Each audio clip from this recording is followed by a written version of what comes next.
안녕하세요. 집스커버리 잭두입니다. 오늘은 미라클 모닝 37일차입니다. 오늘은 아침 일찍 일어나서 이 부동산 투자에 대해서 공부를 하다가 경제가 어떻게 돌아가는지 좀 거시적 측면을 공부하고 싶더라고요. 왜냐면 제가 지금 공부하고 있는 이 돈 잘 버는 공인중개사의 비밀 노트, 그리고 부동산 투자의 관점, 부동산 투자의 트렌드, 모두 제가 보고 싶은 가치에 대해서 보기 위해서는 이 저자들이 공통적으로 하는 이야기가, 공인중개사는, 그리고 투자를 하기 위해서는 일단 세계 경제, 거기에서도 가장 중심이 되는 미국과 연관돼서 우리 한국이 어떻게 경제가 세계적으로 돌아가고 있는지, 그 다음에 우리나라가 경제가 현재 상황이 어떠한지, 그것을 금리 및 미국과 우리나라의 정부 정책을 통해서 파악해야 된다 라고 하더라고요. 그리고 동시에 저도 이제 주식을 좀 가지고 있습니다. 저는 한국 주식에 투자를 했다가 이 주식이 뭐 1년 지나도 미비하더라고요. 그래서 미국 주식으로 다 갈아탔거든요. 그래서 지금 애플 7주, 구글 7주 이런 식으로 가지고 있어요. 근데 문제점이 무엇이냐면, 이 주가가 왜 변동하는지, 그리고 주식의 재무제표에 대해서 제가 정말 눈이 먼 장님이었구나 라는 것을 오늘 공부해보고 느꼈어요. 오늘 공부한 게 무엇이냐면, 경제 지표를 어떻게 볼 수 있는가, 그쵸? 경제가 어떻게 움직이고 있는가를, 가치를 즉 바라보기 위한 공부를 한 거예요. 그래서 가장 중요한 게 무엇이냐면 GDP, 그렇죠? 이 GDP는 국내 총 생산량은 그만큼 또 소비를 한다는 뜻이니까 국내 총 소비량이라고도 볼 수 있는데, 이 GDP에 대해서 공부를 했어요. GDP의 4가지 요소가 가계, 기업, 정부, 외국이거든요. 가계, 나 같은 개인이 소비를 하죠. 그리고 기업이 생산을 합니다. 그리고 정부가 이제 지출을 하죠. 그리고 외국이 또 수입을 하거나 수출을 합니다. 우리가 개인 가계가 소비를 하기 위해서는 이제 고용이 증가해야 되겠죠. 고용이 증가해야지 소비가 증가하고, 또 기업 같은 경우는 기업의 투자가, 우리 국내 경제는 최종 소비재를 생산하는 게 아니라 우리는 중간재 역할을 하거든요. 반도체 강국이잖아요. 그리고 배터리 강국이고, 그래서 우리는 기업의 투자가 많아질수록 이 기업의 생산량이 높아진다. 그리고 정부의 지출도 보고, 그리고 외국의 수입 수출이 어느 정도 되는지, 총적으로 이거를 딱 압축해서 액체 한 방울을 떨어뜨린 게 뭐다? GDP다라는 것을 알게 된 거예요.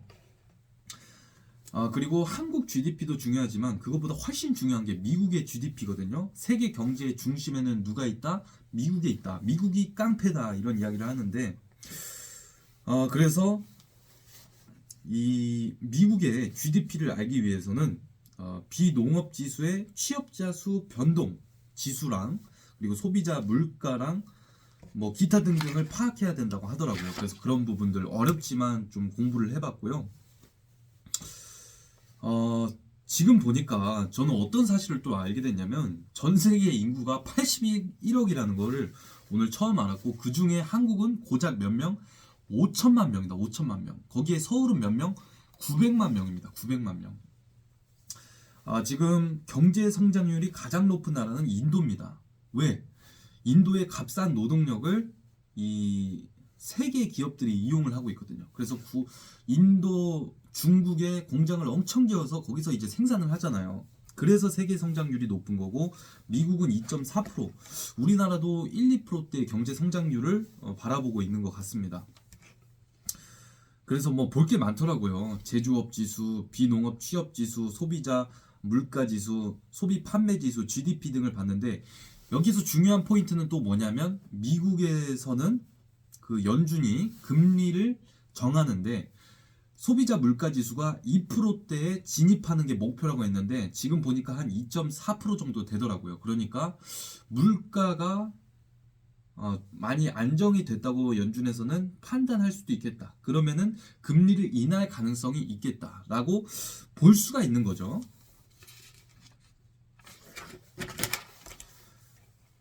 그래서 정말 중요한 요소들을 오늘 봤어요. 그래서 이게 좀 쉽진 않지만 그래도 정말 중요한 거기 때문에 우리가 꼭 알아야 되는 것 같습니다. 부자가 되기 위해서는 경제를 알아야 되고, 그리고 돈을 어떻게 내가 이렇게 활용할 것인지는 알 수 있어야 돼요. 그러기 위해서는 경제 언어와 돈의 언어를 알아야 됩니다. 돈의 언어는 뭐 환율, 뭐 금리, 뭐 여러 가지가 있겠죠. 그 뭐 있잖아요. 그 뭐라 그러지?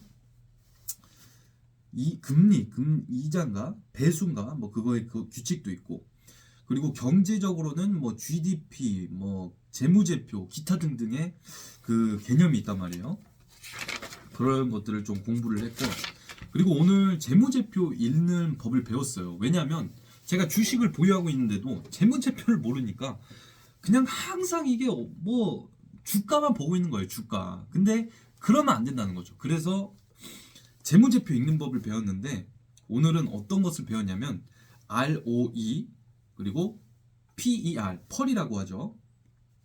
그리고 PBR, 이렇게 세 가지 개념을 배웠습니다. 근데 이게 영어로 하니까 어려운데 개념을 구체적으로 한번 간단하게 말씀을 드리자면, 예를 들어서 제가 중개 사무실을 차린 거예요. 중개 사무실을 차렸는데 제 자본을 1,000만 원을 투입했습니다. 1,000만 원을 투입해서 차렸어요. 중개업소를. 근데 1년에 한 100만 원을 법니다. 100만 원. 그러면 이때 내가 영업을 통해서 이익을 창출한 게 10%잖아요. 이거를 ROE라고 하는 거예요. ROE. Return on Equity. 내 자본금 대비 수익률. 내가 1,000만 원을 투자한 것 대비 100만 원을 벌었다. 자, 그러면은 내가 차린 이 중개업소에서 매년 10%의 수익이 났을 때 내 중개업소의 가치를 어떻게 매길 것이냐, 이거를 펄로 우리가 표현하는 것입니다. 제가 계속해서 이렇게 번다고 생각했을 때, 그리고 더 벌 수 있도록 제가 공부를 하고 한다고 했을 때, 투자자들이 제 중개업소의 가치를 15배 봐준다는 거죠. 그러면은 이제 펄을 내가 이제 1년에 100만 원 벌잖아요. 그 100만 원 버는 그 금액 대비 15배니까 1,500만 원이 되는 것입니다. 그렇죠? 그래서 펄은 이때 15배라고 하는 거고, 결국에 펄은 무엇이냐? 기업에 대한 기대치예요. 그 투자자들이 저를 바라보고 있잖아요. 이 중개사무소는 조금 더 성장할 거야. 적어도 지금 버는 거에 한 15배 정도의 가치는 있어. 그래서 펄이 15배라는 거죠. 이 펄은 어떻게 되냐면은 내가 매년 버는 100만 원에 15를 곱하면 1,500이고, 이거를 우리가 주식으로 표현했을 때는 시가총액이 되는 거예요. 그래서 시가총액은 현재 가치가 아니라 미래 가치라고 여러분들이 보셔야 됩니다. 그렇죠? 그리고 이 시가총액을 총 주식 발행 총수로 나눴을 때 한 주당 주가가 나오는 거예요. 그래서 삼성전자는 지금 7, 8만 원 왔다 갔다 하고 있잖아요. 그런 것을 제가 오늘 알았고, 그리고 PBR도 알아야 돼요. PBR은 뭐냐면 내가 자본금을 1,000만 원을 들여서 중개업소를 창업을 했어요. 그렇죠? 매년 영업이익이 100만 원이 나고 있습니다. 근데 이때 시가총액은 1,500만 원이 됐잖아요. 그럼 내 자본금 대비 시가총액 그걸 계산했을 때는 1.5배라는 거죠. 그렇죠?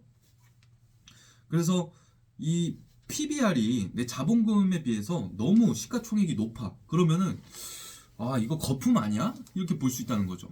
이 중개업소는 실제로 가지고 있는 돈은 1,000만 원밖에 안 되는데 이 기업의 가치가 지금 3,000만 원이래. 왜 이게 3배야? 이게 이해가 돼? 안 돼? 안 되잖아. 이러면서 이제 따지는 거죠. 그래서 ROE, PBR, PER,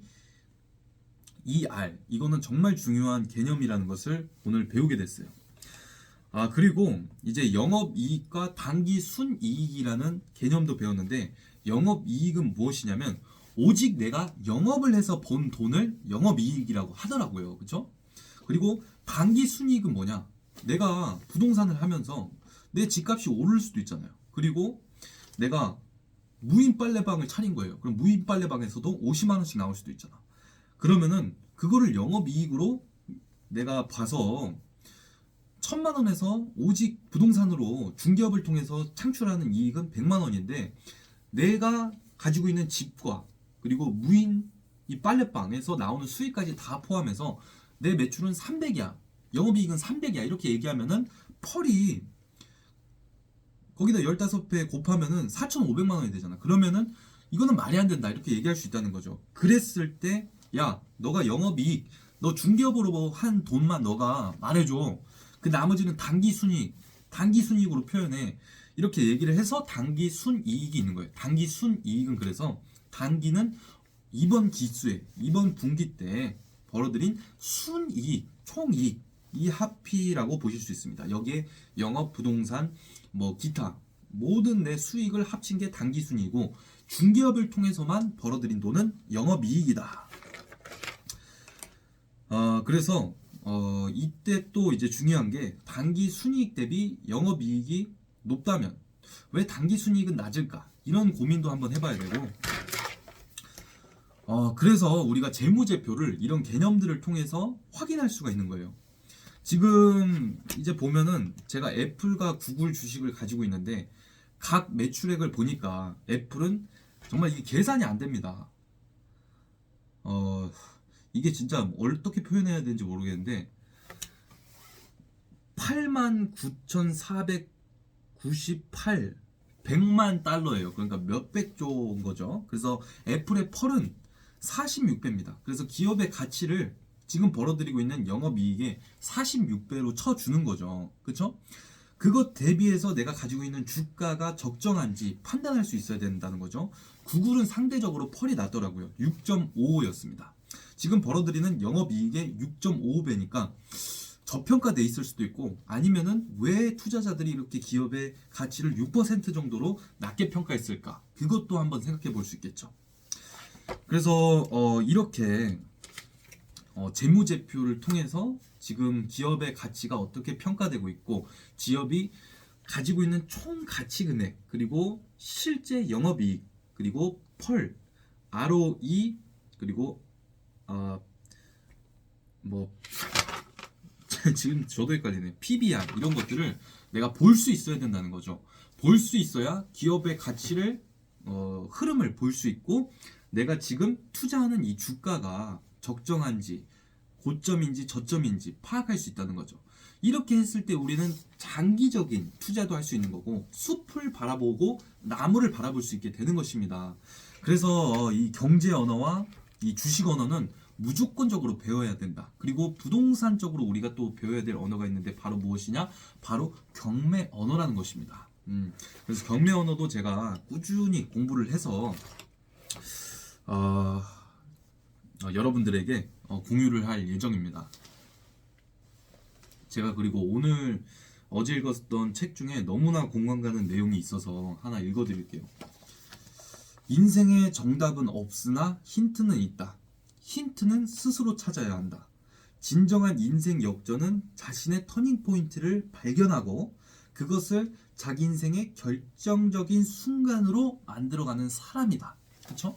그래서 우리에게 정답은 없습니다. 하지만 이 경제 지표, 그리고 주식 지표, 그리고 부동산 지표, 이 각 언어들을 통해서 힌트를 얻을 수 있다는 거죠. 그래서 정부 정책, 그리고 세계 정책의 이런 흐름을 통해서 앞으로의 향방을 파악할 수 있고 내가 어느 쪽으로 장기적으로 봤을 때 흐름을 탈 수 있고 투자를 할 수 있을지 거시적이고 이제 미시적인 안목을 키우게 되는 것입니다. 그리고 나서 내가 아는 만큼 보고 이제 볼 수 있는 만큼 믿을 수 있고 믿을 수 있는 만큼 지를 수가 있는 거다. 그리고 그만큼 리스크도 줄일 수가 있고요.